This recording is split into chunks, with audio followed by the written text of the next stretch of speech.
Magandang araw sa inyong lahat at welcome sa aking channel. Tila kinumpirma nga ni Cherry Pie Picache ang nalalapit na kasal ni Coco Martin at Julia Montes. Sa panayam kasi sa aktres sa isang media event, nakangitig sumagot si Cherry Pie sa tanong namin kung papayag ba siyang maging ninang kung sakaling ikakasal si Coco at Julia. Oo naman, ang masayang tugon nito. Sumagot din si Pai na abangan na lang natin. Sa tanong kung kailan ang kasalan na inaabangan ng lahat. Dagdag pa nito, ibigay na lang natin yun kay Coco. Feeling ko, deserve naman niya yun. Biruin mo, direktor, aktor, scriptwriter, kaya malaki ang respeto at bilib namin sa kanya.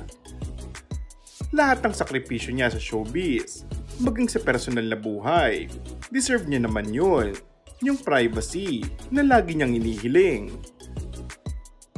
Samantala, masayang-masaya naman ang mga fans at tuwang-tuwa raw dahil sa naging pagbabago ni Coco at Julia.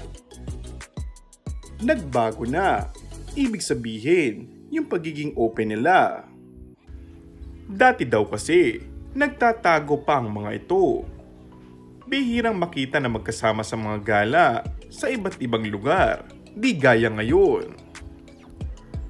Dagdag pa nito, tila nag-alay Yoon Bin at Soo Yin Jin ng Crash Landing on You, sina Coco at Julia, dahil sa mga kuhang larawan nila sa Iseltwald, Switzerland. Sa nasabing lugar, sinut ang nasabing K-drama series. Hirit naman ng ilan pa, sana raw ay magsalita na sina Coco at Julia sa real score nilang dalawa. Matatanda ang kamakailan lang ay namasyal din ang dalawa sa Italy. Napagkamalan pa nga mga netizen na buntis umano si Julia. And that's all for our today's video. Kung bago ka lang sa aking channel ay mag-subscribe at pindutin na rin ang notification bell. Maraming salamat!